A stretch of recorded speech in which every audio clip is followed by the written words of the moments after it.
നിങ്ങളുടെ ഇഷ്ട പരമ്പരകൾ എക്സ്ക്ലൂസീവായി സൺ നെക്സ്റ്റ് ആപ്പിലൂടെ തികച്ചും ഫ്രീ ആയി ഇപ്പോഴേ ആപ്പ് ഡൗൺലോഡ് ചെയ്യൂ. എല്ലാവരെയും ധിക്കരിച്ച് കണ്ണി കണ്ടവളുടെയൊക്കെ കഴുത്തി താലിയും കെട്ടി വന്ന് നിൽക്കുക നീ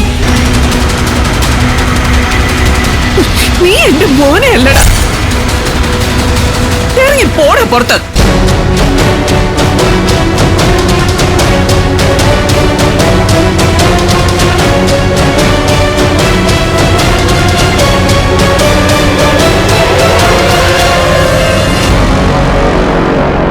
അതെന്താ ഏട്ടത്തി, ഈ നിൽക്കുന്ന പ്രണവിനെ ഏട്ടത്തി 10 മാസം ചുമന്ന് പ്രസവിച്ചതൊന്നും അല്ലേ? ഇവനെ എങ്ങോട്ടാ ഏട്ടത്തി ഇറക്കി വിടാൻ പോകുന്നത്? ഇവിടെ ഓരോരുത്തർക്കും ഈ വീട്ടിൽ എത്രത്തോളം അധികാരം ഉണ്ടോ അത്രത്തോളം അധികാരം പ്രണവിനുണ്ട്. കണക്കൊന്നും പറയണ്ട. അവസരം വരുമ്പോ അധികാരത്തിന്റെ കണക്ക് മാത്രം പറഞ്ഞാ പോരാ, അതുപോലെ തന്നെ കുടുംബത്തോട് കടപ്പാടുണ്ടായിരിക്കണം.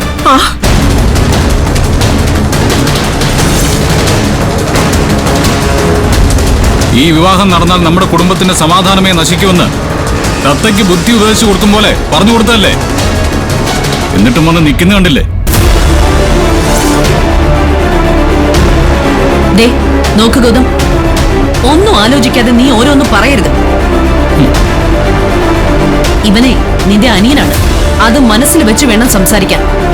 അനിയനാണെന്നുള്ള ചിന്ത എന്റെ മനസ്സിൽ മാത്രം ഉണ്ടായ പോരല്ലോ, ഞാൻ ചേട്ടനാണെന്ന് ഇവനോട് തോന്നണ്ടേ? ഒരു കാര്യം പറഞ്ഞു കൊടുത്താൽ അത് മനസ്സിലാക്കാൻ ശ്രമിക്കണം. അതാണ് കുടുംബത്തോട് ബാധ്യതയുള്ള ആൾക്കാർ ചെയ്യേണ്ടത്.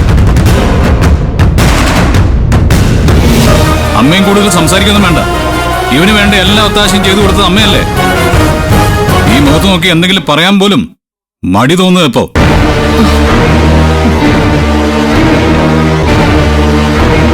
അതെ, ഈ അനിയനോട് ഈ നിൽക്കുന്ന ഏട്ടന് എത്രത്തോളം സ്നേഹമുണ്ടെന്ന് എനിക്ക് നന്നായിട്ട് അറിയാം.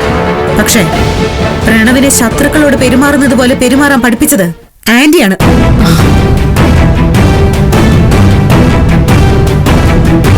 എന്നോടുള്ള പക പോക്കുന്നതിന് വേണ്ടി പ്രണവിനെ വെച്ച് ഈ കളിയെല്ലാം കളിച്ചിട്ട് ഇപ്പൊ എല്ലാവരുടെയും മുമ്പിൽ വന്നു നിന്ന് ആദർശം പറയല്ല ആന്റി.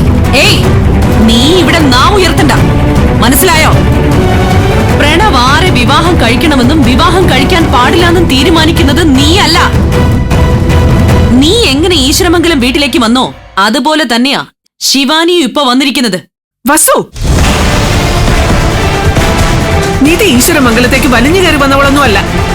അവളുടെ കഴുത്തിൽ ഗൗതം താലി കെട്ടിയതേ അവന് ജന്മം നൽകിയ അച്ഛന്റെയും അമ്മയുടെയും അനുവാദത്തോടും ആശീർവാദത്തോടും കൂടി തന്നെയാ.